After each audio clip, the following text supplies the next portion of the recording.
नमस्कार, रीवा 24 न्यूज में आपका स्वागत। मैं हूं रीति। आइए देखते हैं क्या है आज की प्रमुख खबरें। सहकारिता विभाग के माध्यम से किसानों को वितरित किए गए किसान क्रेडिट कार्ड। बैठक में लिया गया निर्णय, 8 बजे के बाद नहीं खुलेंगी दुकानें। मूर्तिकारों पर कोरोना की गिरी गाज, उठाना पड़ा भारी नुकसान और मुख्यमंत्री के नाम ज्ञापन सौंपते हुए स्मार्टफोन वितरण योजना पुनः शुरू करने की उठाई मांग। इन हलचलों को आगे हम विस्तार से देखेंगे। मुख्यमंत्री शिवराज सिंह ने सीधा संवाद करते हुए किसानों को क्रेडिट कार्ड वितरित किया। किसानों की सुविधा को मद्देनजर रखते हुए प्रदेश के मुखिया शिवराज सिंह द्वारा सहकारी बैंक व समितियों को राशि स्वीकृत की गई। इसी तारतम्य में कलेक्ट्रेट कार्यालय में प्रधानमंत्री क्रेडिट कार्ड वितरण किसानों को किया गया। रीवा जिले के लगभग 13,000 किसानों को 20 करोड़ रुपए फसल ऋण हेतु नवीन केसीसी वितरित किया गया। इस अवसर पर भाजपा जिला अध्यक्ष, सहकारिता विभाग उपायुक्त, जिला सहकारी केंद्रीय बैंक रीवा के प्रबंधक समेत अन्य अधिकारी, कर्मचारी और किसान उपस्थित रहे। रीवा 24 ने इस संबंध में संबंधित जनों से बात की। 35 किसानों को जी क्या पूरा कार्यक्रम ये था कि जिन्होंने जो हमारे सदस्य हैं, जिनको हम लोन वगैरह देते हैं, तो उनके लिए हमको केसीसी बनाना पड़ता है, जिसके अंतर्गत कितना स्वीकृत साख सीमा है उनके भूमि के रकबे के हिसाब से। किसी के पास 5 एकड़ है, 10 एकड़, तो उसकी साख सीमा अलग अलग होती है। तो इसको हम प्रमाण पत्र के तौर पे उनको दिए, जिससे उनको ये पता चले कि उनके द्वारा जो भूमि है उस पर वो कितने सीमा तक लोन ले सकते हैं, उसका उल्लेख रहता है। और तात्कालिक तौर पे उनको तत्काल बिना किसी परेशानी के लोन वगैरह मिलता रहे, जिससे उनका समय पे काम चले, नगद के तौर पे, वस्तु के तौर पे। यही कार्यक्रम था। और ये भी कार्यक्रम के द्वारा हम ये भी बताना चाह रहे थे कि जो अन्य किसान हैं जो हमारे मेंबर नहीं हैं, वो मेंबर बने, जिससे हमारी भी साख सीमा बढ़े और उनको भी हम अधिक साख दे के सुविधा दें, जिससे वो प्राइवेट साहूकारों से उनका शोषण ना हो सके और उनका किसान का उन्नयन हो सके। जिला स्तर पर तो कितने किसान हैं, जिनको कितनी राशि? अभी इस बार हमने खरीफ में लगभग 12,900 या लगभग 13,000 के लगभग किसानों को 20 करोड़ रुपए का लोन बांटा है जी। जैसा कि हम जान रहे हैं कि हमारे विश्व के सबसे लोकप्रिय नेता, हमारे देश के यशस्वी प्रधानमंत्री नरेंद्र मोदी जी का 17 सितंबर को 70वां जन्म दिवस था।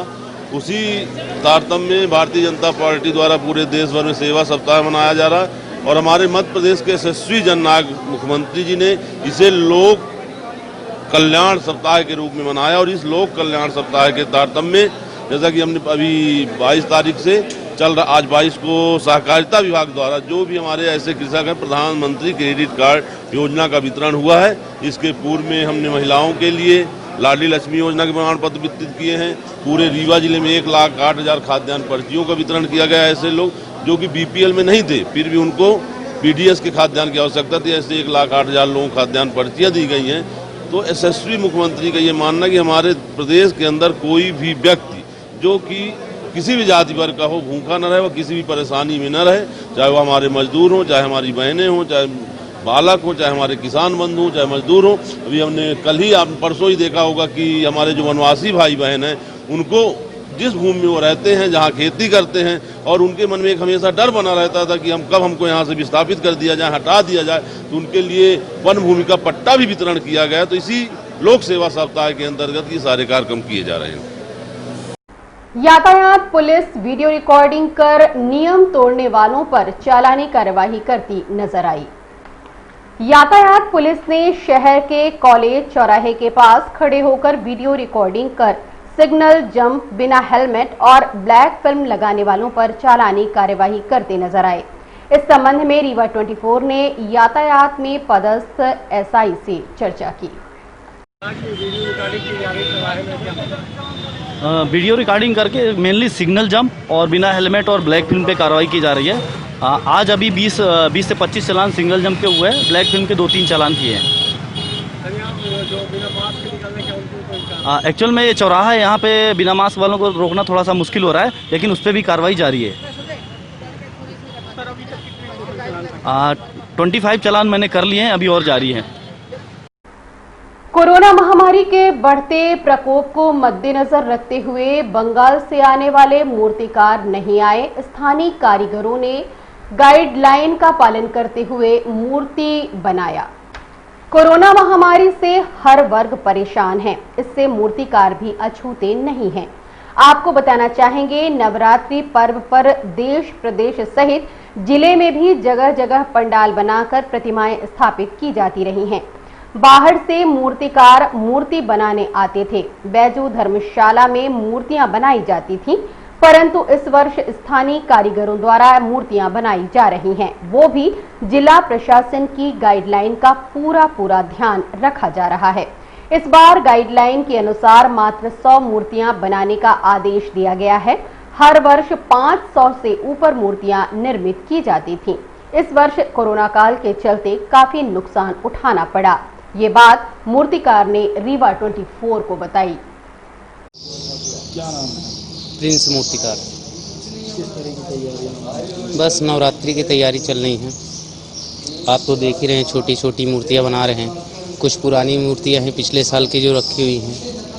अभी 1 सितंबर को ये आया कि बड़े पंडाल लगेंगे, तो हम लोग 2, 4, 6 मूर्तियां बड़ी बना लिए कि चलिए 2 पैसा मिलेंगे उनमें। ये छोटी छोटी मूर्तियों में तो उतना नहीं मिलेगा, लागत ही नहीं निकल पाता उसमें। अब हमारा इसमें सरकार के द्वार से गाइडलाइन जारी हुआ है कि 6 फुट से ज़्यादा बड़ी मूर्तियाँ नहीं रहेगी। फिर भी चलिए उनका काम बंद कर दिए, छोटी छोटी मूर्तियों में हम लोग काम चालू कर दिए। हमारे बाहर से कलाकार आते थे, वो भी नहीं आ पाए इस बार मतलब 75% लॉस है। आप देख ही रहे हैं, धर्मशाला में छोटी छोटी मूर्तियाँ चारों तरफ रखी हुई हैं। सरकार का पालन कर रहे हैं हम लोग, कोई दिक्कत नहीं है। धन्यवाद। बंगाल के कारीगर इस बार नहीं आए, लॉकडाउन के कारण से सब बंद है। आपने कितनी मूर्तियां? पिछले साल हमने बनाया था यहाँ पर 500 मूर्तियाँ। इस बार 100 मूर्तियाँ, वो भी सब छोटी छोटी हैं। शासन की गाइडलाइन के द्वारा काम चल रहा है। रीवा में 8 बजे बंद होंगी दुकानें। आपदा प्रबंधन की बैठक में लिया गया निर्णय। कोरोना महामारी के बढ़ते प्रकोप एवं आने वाली नवरात्रि पर्व को मद्देनजर रखते हुए आपदा प्रबंधन की बैठक कलेक्ट्रेट सभागार में आयोजित की गई, जिसमें निर्णय लिया गया है शहर समेत जिले भर की दुकानें 8 बजे बंद करना अनिवार्य होगा। वहीं 8 बजे के बाद अनावश्यक निकलने पर भी प्रतिबंध लगाया गया है।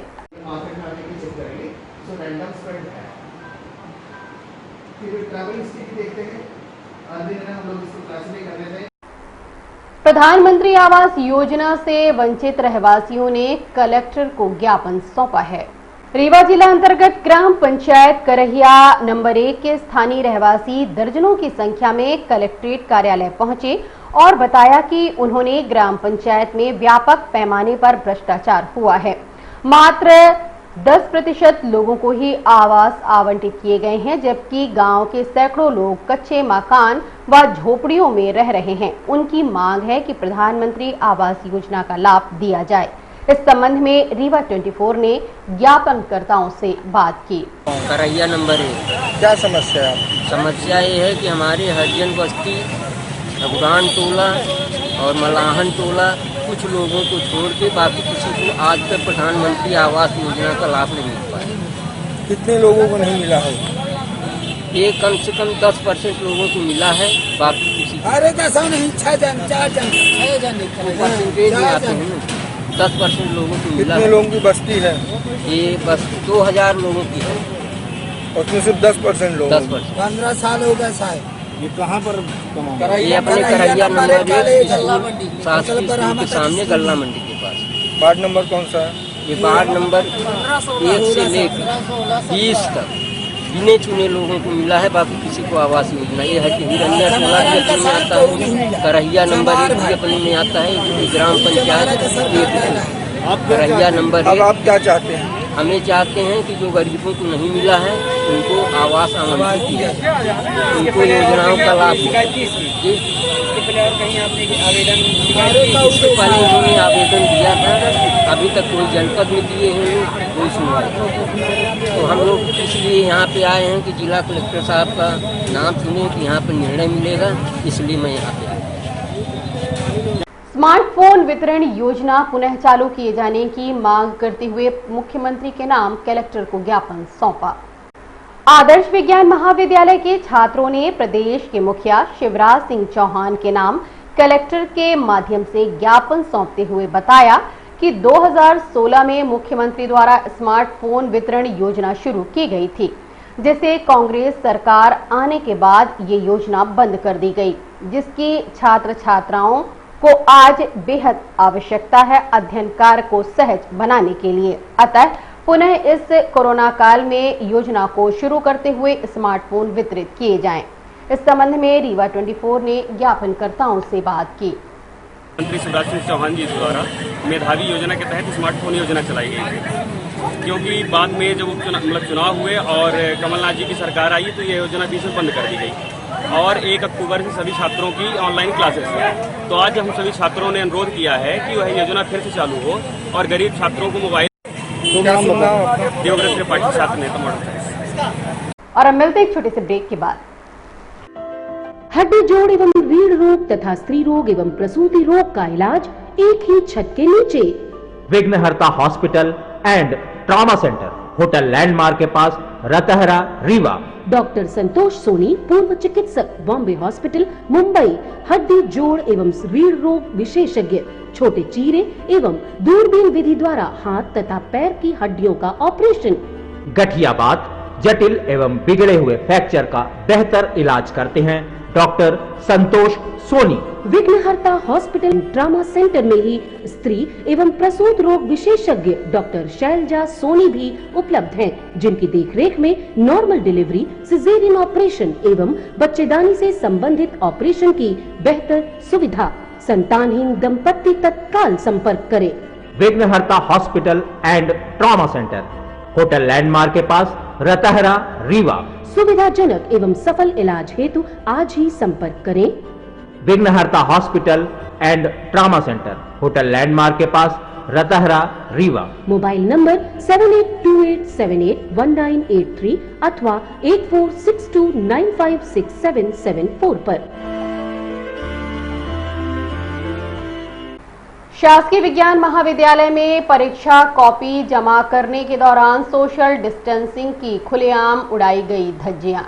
कोविड-19 संक्रमण से बचने के उद्देश्य से छात्र छात्राओं की परीक्षा हेतु ओपन परीक्षा पद्धति का इस्तेमाल किया गया, लेकिन ये पद्धति का इस्तेमाल करने से कोई लाभ नहीं हुआ। शासन की मंशा पर पानी फिरता कॉपी जमा करने के दौरान देखा गया। विज्ञान महाविद्यालय के कुप्रबंधन के चलते खुलेआम सोशल डिस्टेंसिंग की धज्जियां उड़ाते देखा गया, जिससे कॉपी जमा करने आए छात्र छात्रा भी आक्रोशित नजर आए। रीवा 24 ने छात्र छात्राओं से बात की। हम सर 2 घंटे से खड़े हैं और लड़कियां आके लाइन में लग रही हैं। हम लोग खड़े हैं तो खड़े हैं यहीं। ये लाइन काहे की है? ये पे हम लोग कॉपी जमा करने के लिए सोशल डिस्टेंसिंग के लिए की गई है, लेकिन यहाँ तो सोशल डिस्टेंसिंग का सत्यानाश हो रहा है। जैसे पेपर कराए गए थे घर पे ओपन कॉपी, उससे कोई मतलब तो निकला नहीं। पेपर हम लोग घर तो करवाए, लेकिन कोई मतलब तो निकला नहीं। जिस चीज के लिए करवाया गया था कि सोशल डिस्टेंसिंग है, वो तो है नहीं। आप देखिए तो यहाँ पे इतने बच्चों की भीड़ लगी हुई है, आप एंट्री बहुत कम दे रहे हैं, पहली बात। दूसरी बात, यूनिवर्सिटी से ये निर्देश था कि 18 को पेपर रिलीज होने के बाद 18 से 22 तक आप कभी भी जमा कर सकते हैं अपनी कॉपीज आके, लेकिन कॉलेज प्रशासन ने ऐसी व्यवस्था बनाई कि उसके पहले जो बच्चे आ रहे हैं उनको सबको वापस लौटा दिया गया, और वो सारे 3-4 दिन का जो भीड़ थी, सारा रश था, इकट्ठा आ जा रहा है। उसमें भी आप व्यवस्था ऐसी करने कि आपने एंट्री पॉइंट सिर्फ एक दिया हुआ है, तो बच्चे एक बार में कितने अंदर घुस सकते हैं? मैं कहता हूँ आप आधे घंटे में 2-4 बच्चे अंदर कर रहे हैं। इसकी वजह से आप यहाँ देख सकते हैं बिना सोशल डिस्टेंसिंग का पालन किए हुए सारे बच्चे इकट्ठा पैनिक कर रहे हैं। उसमें भी इन्होंने 11-11:15 से तो एंट्री शुरू की है। अभी ये शुरुआती टाइम है, इसके बाद और बच्चे आएंगे, यहाँ पैनिक क्रिएट होगा और धीरे धीरे अंदर बच्चे ढोंसाढ़ासी करेंगे।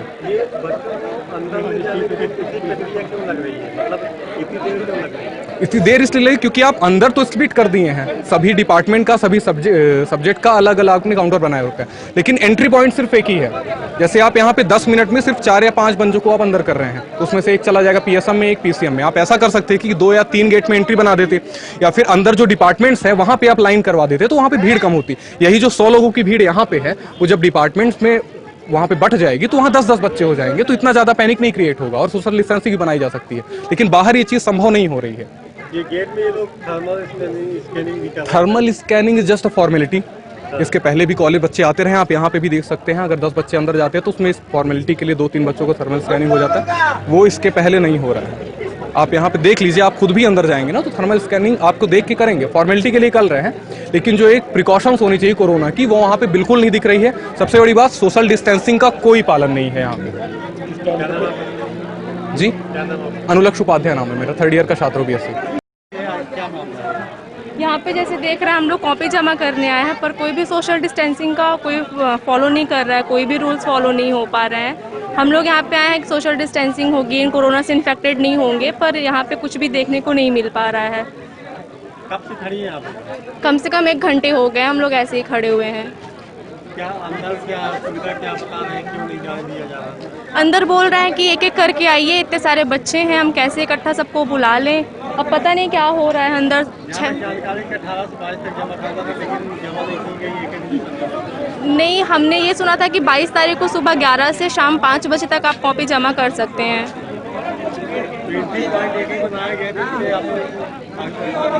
हमारे विचार से कि जो सेंटर है वो अलग अलग बनाने चाहिए थे, कुछ ग्रुप डिसाइड कर देना था कि इतने नंबर के बच्चे, इतने रोल नंबर के आज आ जाएं, या इस ग्रुप से इस ग्रुप तक के आज आ जाएं। पर यहाँ पे सब एक साथ बुला लिए हैं तो सारे बच्चे, बहुत सारा मतलब स्टूडेंट्स की बहुत ज़्यादा संख्या हो गई है। क्या उद्देश्य था कि ओपन परीक्षा करवाई जाए? शासन का क्या उद्देश्य था कि ओपन परीक्षा हो? मेरे हिसाब से शायद लास्ट ईयर वालों को फ्यूचर को देख के किया गया है कि उनमें जनरल प्रमोशन ना लिखा जाए बच्चों को, क्योंकि उनका रिजल्ट डाउन हो सकता है उनके फ्यूचर को देखते हुए। बाकी ओपन बुक क्या था, इस ओपन बुक को कोई परीक्षा का मतलब नहीं था, जब किताब खोल के लिखना था हम लोगों को, तो कोई पढ़ाई का मतलब नहीं निकला इस साल। प्रतीक्षा सिंह, BSc फाइनल। और अब चलने से पहले एक नजर आज की प्रमुख खबरों पर। सहकारिता विभाग के माध्यम से किसानों को वितरित किए गए किसान क्रेडिट कार्ड। बैठक में लिया गया निर्णय, 8 बजे के बाद नहीं खुलेंगी दुकानें। मूर्तिकारों पर कोरोना की गिरी गाज, उठाना पड़ा भारी नुकसान। और मुख्यमंत्री के नाम ज्ञापन सौंपते हुए स्मार्टफोन वितरण किए जाने की उठाई मांग। आज की खबरों में बस इतना ही। नई खबरों के साथ हम होंगे पुनः उपस्थित। इजाजत दीजिए रेपी को। नमस्कार।